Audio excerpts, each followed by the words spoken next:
Welcome to my channel.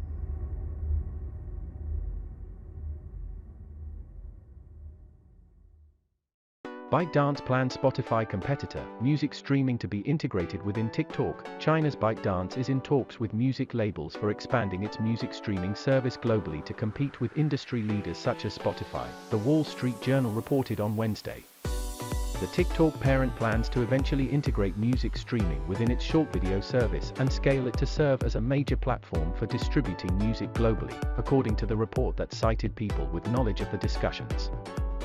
Shares of Spotify paired gains to trade flat in aftermarket trading on Wednesday, while Warner Music Group gained 4%.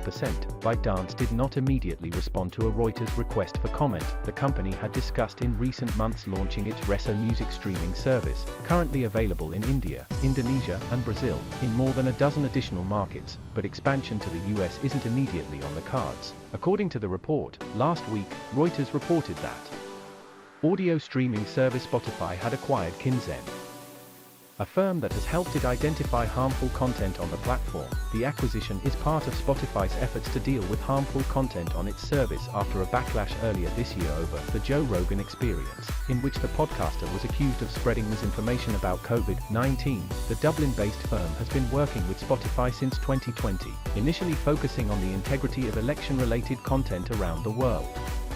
Since then, Kinzen's remit has expanded to include targeting misinformation, disinformation and hate speech. Earlier this year, Spotify said it would be more transparent in how it determines what is acceptable and unacceptable content.